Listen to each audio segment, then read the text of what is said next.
Shalom, perkenalkan nama saya Jenny Lumba dengan NPM 2240605186. Di video kali ini, saya akan menjelaskan tentang perkembangan sosial anak sekolah dasar.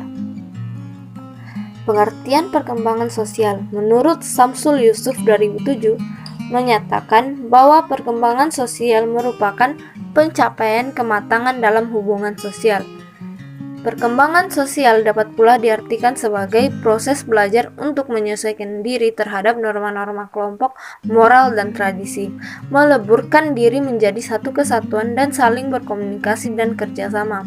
Pada awal manusia lahir, belum bersifat sosial, dalam artian belum memiliki kemampuan dalam berinteraksi dengan orang lain. Kemampuan sosial anak diperoleh dari berbagai kesempatan dan pengalaman bergaul dengan orang-orang di lingkungannya. Kebutuhan berinteraksi dengan orang lain telah dirasakan sejak usia 6 bulan.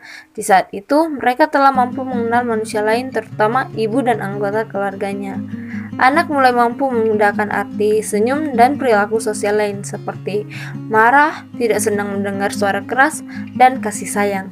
Sunarto dan Hartono pada 1999 menyatakan bahwa hubungan sosial atau sosialisasi merupakan hubungan antara manusia yang saling membutuhkan. Hubungan sosial mulai dari tingkat sederhana dan terbatas yang didasari oleh kebutuhan yang sederhana. Semakin dewasa dan bertumbuh umur, kebutuhan manusia menjadi kompleks, dan dengan demikian, tingkat hubungan sosial juga berkembang amat kompleks. Perkembangan sosial berarti perolehan kemampuan berperilaku yang sesuai dengan tuntutan sosial. Tuntutan sosial pada perilaku sosial anak tergantung dari perbedaan harapan dan tuntutan budaya dalam masyarakat, di mana anak berkembang. Juga tergantung dari usia dan tugas perkembangannya. Sosialisasi merupakan proses belajar bersikap dan berperilaku sesuai dengan tuntutan sosial sehingga mampu hidup bermasyarakat dengan orang-orang di sekitarnya. Proses sosialisasi dilakukan melalui belajar berperilaku dan memainkan peran sosial yang dapat diterima masyarakat, serta mengembangkan sikap sosial sehingga akhirnya dapat melakukan penyesuaian sesuai. Kemampuan peserta didik bersosialisasi antara lain dipengaruhi oleh kesempatan, waktu dan motivasi untuk bersosialisasi, kemampuan berkomunikasi dengan bahasa yang dapat dimengerti, dan metode belajar efektif serta bimbingan bersosialisasi. Dengan demikian, dapat dimengerti bahwa semakin bertambah usia anak, maka semakin kompleks perkembangan sosialnya. Dalam arti mereka semakin membutuhkan orang lain. Tidak dipungkiri lagi bahwa manusia adalah makhluk sosial yang tidak akan mampu hidup sendiri. Mereka butuh interaksi dengan manusia lainnya.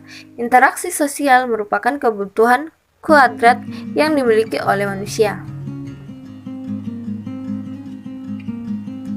Adapun karakteristik sosial anak. Karakteristik dan ciri tingkah laku sosial anak SD periode SD usia sekolah dasar, minat terhadap kelompok makin besar, mulai mengurangi keikutsertaannya pada aktivitas keluarga. Pengaruh yang timbul pada keterampilan sosial anak diantaranya berikut: membantu anak untuk belajar bersama dengan orang lain dan bertingkah laku dapat diterima oleh kelompok, membantu anak mengembangkan nilai-nilai sosial lain di luar nilainya, membantu mengembangkan kepribadian yang mandiri dengan mendapatkan kepuasan emosional dari rasa berkawan. Menurut Horlock, mengemukakan ada beberapa pola perilaku dalam situasi sosial pada awal masa anak-anak, yaitu sebagai berikut: kerjasama, persaingan, kemurah hatian, hasrat akan penerimaan sosial, simpati, empati, ketergantungan, sikap ramah, meniru, perilaku kedekatan. Tahapan penerimaan sosial. Perkembangan sosial yang dialami anak adalah proses penerimaan sosial. Berkenan dengan penerimaan sosial, Elizabeth Beer Horlock 1978 mengemukakan beberapa tahapan STEC dalam penerimaan kelompok teman sebaya adalah sebagai berikut: reward, cost, check. Pada stage ini ditandai adanya harapan yang sama, aktivitas yang sama, dan kedekatan. Normatif stage. Pada stage ini ditandai oleh dimiliki nilai yang sama, sikap terhadap aturan dan sanksi yang diberikan biasanya terjadi pada anak kelas 3 dan 5-an. Empati stage. Pada stage ini dimiliki pengertian, pembagian minat, self-discourse, adanya kedekatan yang mulai mendalam. Di kelas 6, bentuk-bentuk perilaku sosial anak melalui pergaulan atau sosial baik orang tua, anggota keluarga, orang dewasa lainnya maupun teman bermainnya. Anak usia SD mulai mengembangkan bentuk-bentuk tingkah laku sosial diantaranya pengembangan negativisme, bentuk tingkah laku melawan. Tingkah laku ini terjadi sebagai reaksi terhadap penerapan disiplin atau tuntutan orang tua atau lingkungan yang tidak sesuai dengan kehendak anak. Sikap orang tua terhadap anak tidak memandang petanda mereka anak yang nakal, keras kepala, tolol, atau sebutan negatif lainnya. Sebaiknya, orang tua mau memahami sebagai proses perkembangan anak dari sikap dependen menuju ke arah independen. Yang kedua, agresif, yaitu perilaku menyerang balik secara fisik, non-verbal maupun kata-kata verbal. Agresif merupakan salah satu bentuk reaksi terhadap rasa frustasi, rasa kecewa karena tidak terpenuhi kebutuhan atau keinginannya. Biasanya bentuk ini diwujudkan dengan menyerang seperti mencubit, menggigit, menendang, dan lain sebagainya. Sebaiknya orang tua berusaha mereduksi, mengurangi agresivitas anak dengan cara mengalihkan perhatian atau keinginan anak. Jika orang tua menghukum anak yang agresif, maka agresivitas anak akan semakin meningkat. Yang ketiga ada berselisih atau bertengkar.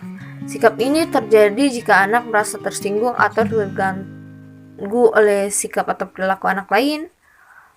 Yang keempat, menggoda. Menggoda merupakan bentuk lain dari sikap agresif. Menggoda merupakan serangan mental terhadap orang lain dalam bentuk verbal atau kata-kata ejekan atau cemoohan yang menimbulkan marah pada orang yang digodanya.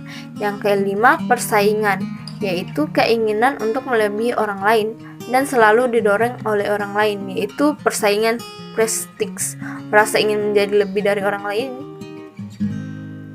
Yang keenam adalah kerjasama, yaitu sikap mau kerjasama dengan orang lain. Ketujuh, tingkah laku berkuasa, yaitu tingkah laku untuk menguasai situasi sosial, mendominasi atau bersikap bossishness. Wujud dari sikap ini adalah memaksa, meminta, menyuruh, mengancam, dan sebagainya. Yang ke-8 adalah mementingkan diri sendiri, yaitu sikap egosentris dalam memenuhi interest atau keinginannya. Yang ke-9 yaitu sikap emosional yang mendorong individu untuk menaruh perhatian terhadap orang lain, mau mendekat atau kerjasama dengan dirinya. Faktor yang mempengaruhi perkembangan sosial anak. Faktor yang dapat mengganggu proses sosialisasi anak. Menurut Sutomo berpendapat bahwa ada dua faktor utama yang mempengaruhi perkembangan sosial anak, yaitu faktor lingkungan, keluarga, dan faktor dari luar rumah atau luar keluarga. Penjelasan dari dua faktor tersebut adalah yang pertama, faktor keluarga. Keluarga merupakan kelompok sosial pertama dalam kehidupan sosial anak. Di antara faktor yang terkait dengan keluarga dan yang banyak berpengaruh terhadap perkembangan sosial anak adalah hal-hal berkaitan dengan status sosial ekonomi keluarga, keutuhan keluarga, dan sikap kebiasaan keluarga. Yang kedua ada faktor lingkungan luar keluarga. Pengalaman sosial awal di luar rumah melengkapi pengalaman di dalam rumah dan merupakan penentu yang penting bagi sikap sosial dan pola perilaku anak. Sedangkan menurut Elizabeth B. Horlock 1978 menambahkan faktor-faktor yang mempengaruhi perkembangan sosial anak, yaitu faktor pengalaman awal yang diterima anak. Pengalaman sosial awal sangat menentukan perilaku kepribadian selanjutnya. Sekolah juga mempunyai pengaruh yang sangat penting bagi perkembangan sikap sosial anak, karena selama masa pertengahan dan akhir anak-anak Anak-anak mungkin menghabiskan waktu bertahun-tahun di sekolah sebagai anggota suatu masyarakat kecil yang harus mengerjakan sejumlah tugas dan mengikuti sejumlah aturan yang menegaskan dan membatasi perilaku. Perasaan dan sikap mereka strong dalam sinologan. Di sekolah, guru membimbing perkembangan kemampuan sikap dan hubungan sosial yang wajar dapat pada peserta didiknya, hubungan sosial yang sehat dalam sekolah dan kelas. Seyogyanya di program dikreasikan dan dipelihara bersama-sama dalam belajar, bermain, dan berkompetensi sehat. Sekolah mengupayakan layanan bimbingan kepada peserta didik. Bimbingan selain untuk belajar adalah untuk menyesuaikan diri ke dalam lingkungan atau juga penyesuaian terhadap lingkungannya. Kepada siswa diajarkan tentang disiplin dan aturan melalui keteraturan atau conformity yang disiratkan dalam tiap pelajaran. Sinologan 2001. Sekian penjelasan dari saya. Terima kasih. Shalom.